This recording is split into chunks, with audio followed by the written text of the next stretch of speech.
안녕하세요. 저는 올해 36살이고 자녀 2명을 키우고 있는 남자입니다. 처음 제 아내를 만나게 된 건 제가 29살 때입니다.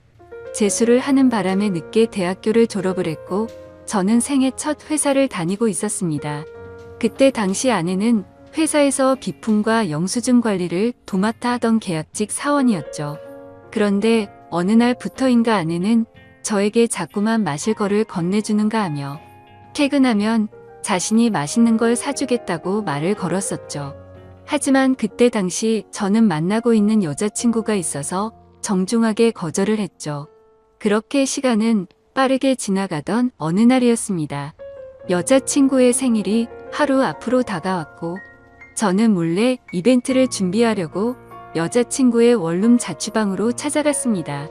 그날은 여자친구가 친구들과 생일 파티를 하고 들어온다고 했기에 아무런 생각도 없이 비밀번호를 누르고 들어갔는데 여자친구는 어떤 남자와 단 둘이서 바람을 피우고 있더군요.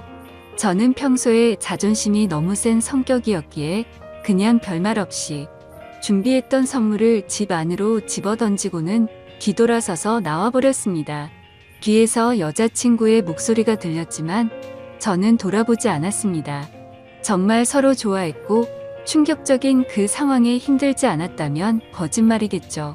하지만 도저히 용서를 할 수 없었기에 모든 연락을 피하고 저 혼자서 그 상처를 묵묵히 견뎌내고 있었습니다.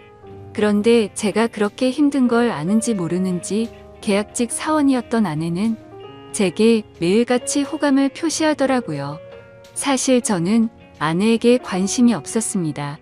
외모는 평범하면서도 귀여운 편에 속했지만 여자에 대해 진절머리가 났던 상태였습니다. 하지만 아무리 거절을 해도 계속해서 제게 달라붙길래 그냥 퇴근하고 술이나 한잔 하자고 말하게 되었죠. 그날 얘기를 들어보니 아내는 가정 환경이 썩 좋지가 않았습니다. 돈을 벌어서 혼자 계시는 어머님과 어린 남동생의 뒷바라지를 하고 있다더군요. 물론 저보다 어린 나이에 기특하게 열심히 사는 모습이 좋아 보였지만 그저 그런 마음일 뿐 아내에게는 전혀 마음이 가지가 않았습니다. 그렇게 퇴근 후 술을 마시는 게 몇 번이 반복되다 보니 점점 외로워져서 정신을 놓은 건지 아내와 함께 시간을 보내게 되었습니다. 사실 그날 이후로 사귄다고 말만 하지 않았을 뿐 다른 연인들처럼 데이트도 하고 사귀는 것과 다름이 없었죠. 그렇게 몇 개월을 지내다 보니 새벽녘에 전 여자친구에게서 연락이 오더군요. 사실 시간도 많이 지나게 되어서인지 별로 대수롭지 않게 생각을 하게 되었고 결국에는 헤어졌던 여자친구와 다시 만남을 가지기로 했었습니다. 그로 인해 퇴근 후 데이트를 하던 아내에게는 이제 서로 신경 쓰지 말고 남남처럼 그냥 지내자라고 말을 해버렸습니다. 하지만 다시 만났던 여자친구와는 며칠도 채 가지 못해서 다시 끝이 나고 말았죠. 처음에는 대수롭지 않게 생각했지만 만나면 만날수록 그때 있었던 일이 자꾸만 떠오르더군요. 더 오래 만나다가는 제게 의처증이 생겨나 버릴 것 같고 상상만 해도 견딜 수가 없어서 또 다시 헤어짐을 선택하게 됐습니다. 그러던 중 저녁 늦게 지금의 아내에게서 갑자기 연락이 왔습니다. 한참을 아무 말 없이 망설이더니 임신을 했다고 말하더라고요. 사실 그때 그 이야기를 들었을 때는 많은 생각이 들었죠. 정말 임신을 한 게 맞는 건가? 나를 붙잡으려고 지어낸 이야기가 아닐까라고 생각도 했고 별의별 생각이 다 들었습니다. 저는 다시 한번 확실하냐고 물었더니 확실하다고 하더라고요. 솔직히 그때 당시 아내에게는 정말 몹쓸 짓을 많이 했습니다. 물론 어린 나이는 아니었지만 갑작스러운 상황에 어떻게 이걸 해결해야 할지 몰라 저는 무작정 아내를 무시하기 시작했습니다. 정말 지금 생각해봐도 제가 너무 무책임하기 짝이 없었습니다. 매일같이 울고 불며 이야기를 했지만 저는 끝끝내 아무 말도 하지 않고 모르쇠로 일관했었으니까요. 그리고 눈물만 뚝뚝 흘리는 어린 아내에게 따뜻한 말 한마디도 한 적이 없었습니다. 그렇게 시간은 지나갔고 아내는 마침 계약직 날짜가 종료되어서 회사에 더 이상 나오지 않게 되었습니다. 솔직히 그때는 저도 모르게 안도감이 먼저 들더군요. 이제는 가시방석에 앉아있을 필요도 없겠구나 하면서 말이죠. 정말 지금 생각해도 저는 천하의 나쁜 놈이었습니다. 아무튼 그날이 있고 나서는 멘탈이 제대로 잡혀지지가 않았죠. 그러다 어느 날 친형과 술을 먹게 되었습니다. 이런저런 이야기를 나누다 결국 지금까지 있었던 모든 이야기를 털어놓게 되었습니다. 당연히 친형은 제게 욕부터 하더라고요. 결국에는 부모님 귀에까지 들어가게 되었습니다. 집에서는 난리가 났었죠.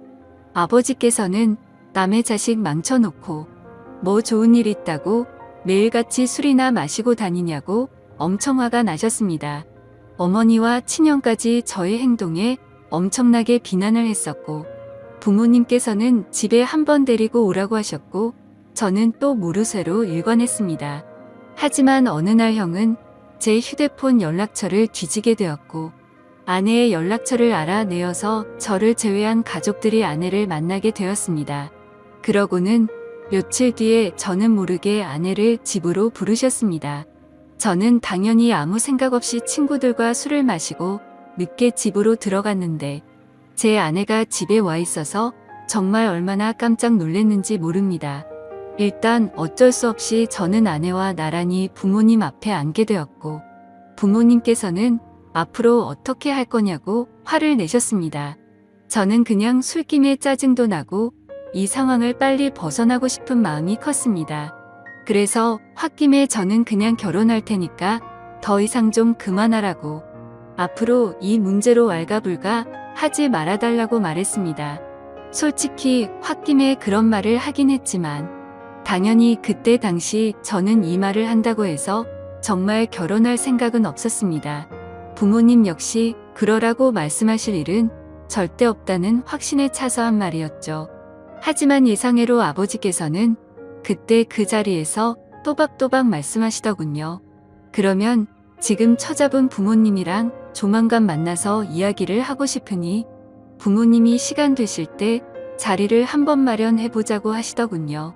이때 당시도 설마라는 생각을 가지고 있었고 술에 취해서 그냥 대충 상황을 정리하고 얼른 일어나서 제 방으로 들어가 버렸습니다. 그렇게 아내는 집으로 돌아갔고 저는 술이 점점 더 올라오더니 제게 말도 없이 집에 찾아온 게 너무 화가 나더라고요. 그래서 새벽 늦은 시간에 전화를 걸었습니다. 차마 입에 담을 수 없는 욕이란 욕을 다하면서 막말을 엄청 쏟아냈습니다. 아내는 저희 부모님이 비밀로 하라고 해서 미리 말 못했다며 그저 미안하다고 울기만 하더라고요. 아무튼 그날 이후로는 부모님과도 말을 하지 않았습니다. 그러자 부모님께서도 저를 없는 사람 취급하시더군요. 그러다가 며칠이 지나서 친형이 제게 얘기 좀 하자고 부르더군요. 무슨 일인가 싶어서 형과 이야기를 하는데 오늘 부모님께서 아내분 어머님을 만나 뵙고 왔다는 이야기를 제게 해주더라고요. 오늘 가보니 그쪽 상황이 많이 힘든 걸 알게 되었답니다. 얘기를 해보니 아내가 벌던 돈들은 전부 처가댁에 장모님과 처남의 생활비로 다 들어갔었고 지금까지 아내가 모아놓은 돈도 없다고 말하더군요. 그쪽이 형편이 좋지 않아서 당장 혼수조차 부담하기가 힘든 상황이라며 제게 어떻게 하려고 이런 일을 벌인 거냐고 묻더라고요. 저는 그 말을 듣고 속으로 만세를 불렀습니다. 이제 부모님께서도 이 결혼을 포기하시겠구나 라는 생각이 들었던 거죠. 그리고 그때 당시에 저도 취직을 한 지 얼마 되지 않았었기에 모아둔 돈이라고는 고작 1,000만 원 가량밖에 없었거든요. 하지만 보수적인 성격이었던 저희 부모님은 고집을 꺾지 않으셨습니다. 결혼식이야 가족끼리 조촐하게 치르면 되는 거고 집 문제야 본가에서 같이 살면 다 해결되는 문제니 뭐가 문제냐며 제 기대를 꺾어버리셨습니다. 결국 순식간에 결혼 날짜를 잡게 되었고 일정대로 척척 진행이 되더군요. 저는 그때부터 너무 당황했고 속이 타들어갔습니다. 그렇게 좋아하지도 않았던 여자랑 결혼을 해서 평생을 함께할 생각에 암담하더군요. 그리고 부모님의 고집만 내세우니까 점점 화가 나서 크게 대들기도 했습니다. 제 앞으로의 인생이 달린 문제인데 왜 이렇게 무책임하게 진행하냐고 화를 냈죠. 그러자 부모님은 네가 저지른 문제는 성인이든 네가 책임지는 게 맞는 거고 네가 결혼한다고 하지 않았냐고 되묻자 저는 할 말이 없어졌습니다. 그냥 그때 당시에는 모두가 저를 망치게 만들려고 하는 것만 같아서 사소한 거 하나하나 다 마음에 들지 않았고 고슴도치처럼 모든 게 날이 서서 삐뚤게 느껴졌습니다. 아내에게도 못된 말을 계속했습니다. 이따위로 억지로 결혼한다고 달라질 것 같냐며 나를 만나봤자 돈도 없어서 아무것도 못 해줄 거고 시집살이가 그렇게 호락호락할 것 같냐고 말했습니다.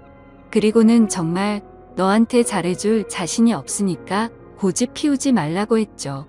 하지만 제가 그런 말을 할 때마다 자신이 더 잘하겠다며 말하는데 너무 답답하고 그 상황이 싫었습니다. 심지어 친한 친구 놈들 몇몇과도 술을 먹다가 이 이야기가 나오면 친구들은 온갖 욕을 제게 했죠. 그래서 점점 이 일로부터 자유로워지고 싶다는 생각이 들기 시작했고 결국 제 책임을 통감하고 모든 사람의 뜻대로 그냥 결혼을 하기로 마음을 먹었습니다. 하지만 너무 삐뚤어져 있었던 저는 그렇게 마음을 먹고도 막말을 입에 달고 살았죠.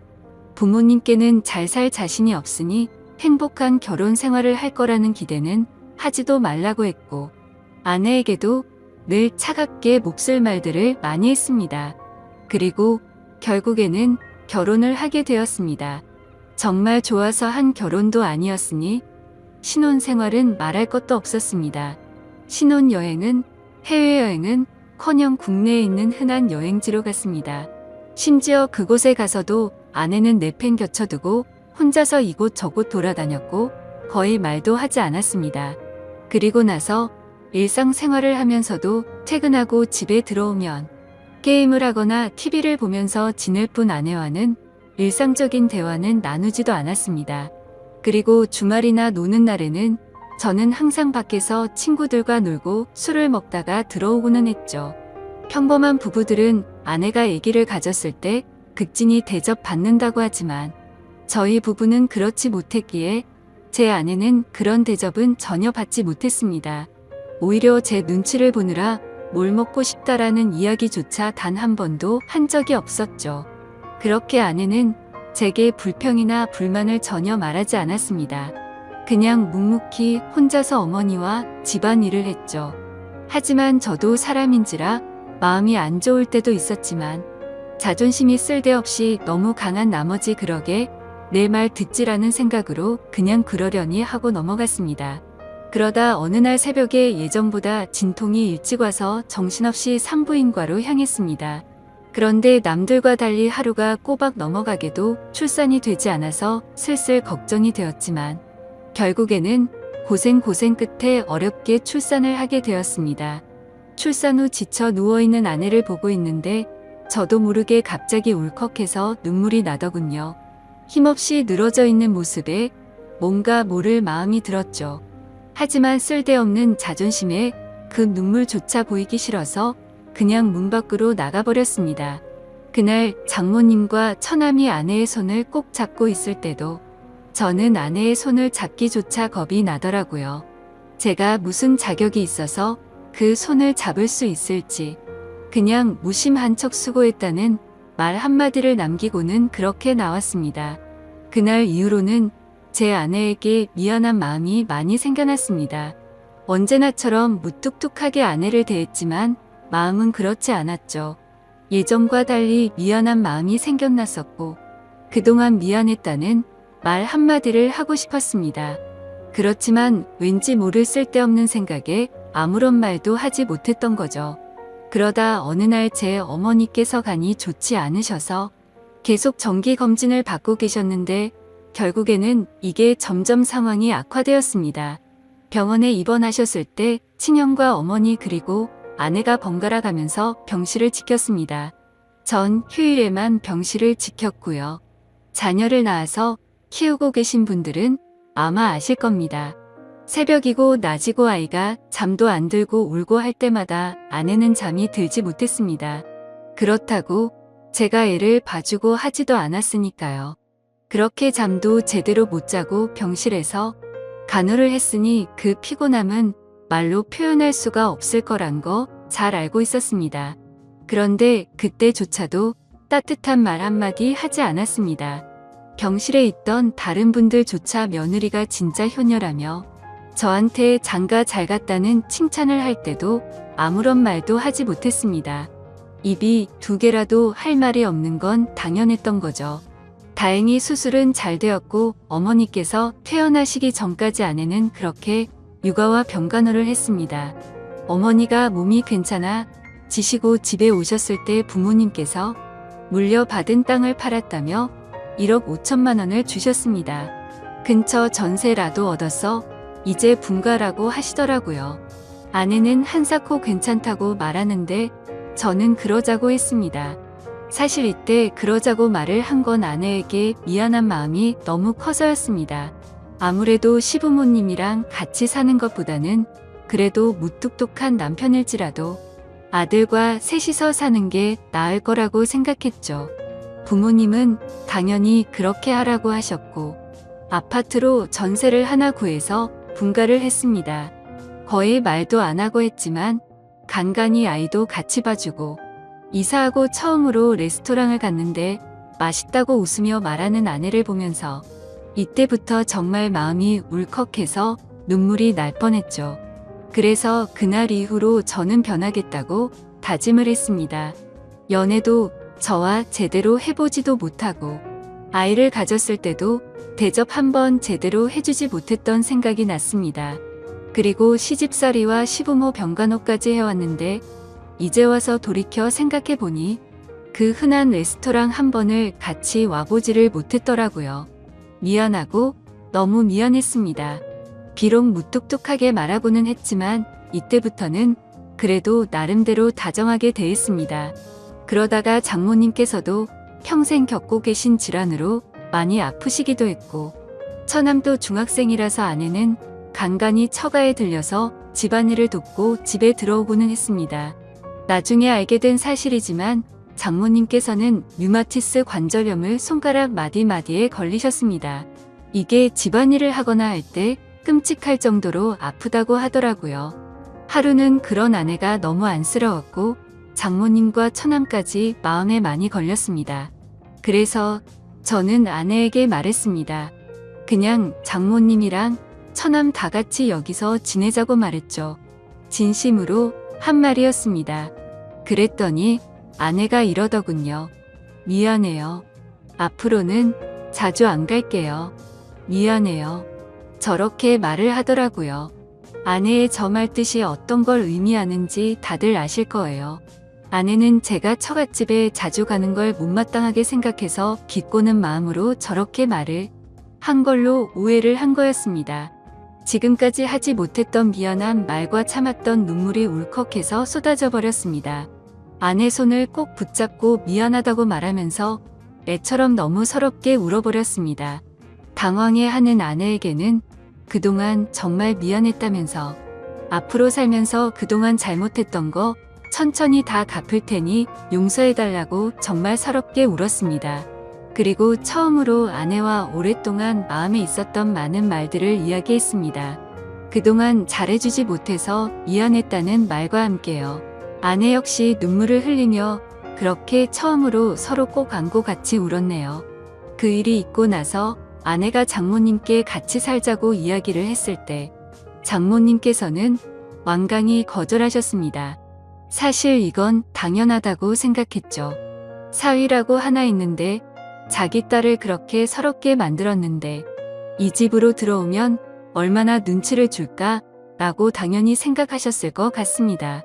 본가에 계시는 부모님께서는 흔쾌히 그렇게 하라고 허락을 하셨고 결국에는 제가 처가댁에 가서 장모님께 무릎 꿇고 사죄했습니다. 그동안 죄송했다고 앞으로는 정말 잘하겠다고 했죠. 그렇게 장모님을 겨우겨우 설득해서 같이 살게 되었습니다. 지금은 그 누구보다 아내만 사랑하고 전에는 상상도 못한 애교도 떨면서 그렇게 살고 있습니다. 세상에서 아내가 가장 예뻐 보이고 가장 사랑스럽네요. 집안일도 제 나름 열심히 돕고 있고 육아도 열심히 하고 있습니다. 그리고 아내와 저 사이에는 예쁜 딸아이도 한 명 더 생겨났고 더 예쁜 가정을 이루게 되었죠. 이게 제게 있었던 5년 전 이야기입니다. 지금은 장모님과 처남 그리고 제 아내와 자식들 이렇게 6식구가 다 같이 행복하게 살고 있습니다. 넉넉지 않은 형편일지 몰라도 휴일이나 주말이 되면 가능하면 가까운 곳으로라도 바람을 쐬러 다니고 있고요. 지금은 아내에게 잔소리도 들어가면서 지내지만 그 누구보다 행복하게 해주려고 아내를 여왕처럼 받들고 지내고 있습니다. 그런 저를 기특하게 보셨는지 장모님도 항상 우리 사이가 최고라며 저를 감싸주시고 온 가족이 서로를 너무 애틋하게 생각하고 행복한 나날을 보내고 있네요. 지금은 정말 그 어느 때보다 행복합니다. 제 착한 아내 덕분에 저의 못난 모습들이 고쳐진 것 같아서 정말 고맙게 생각합니다.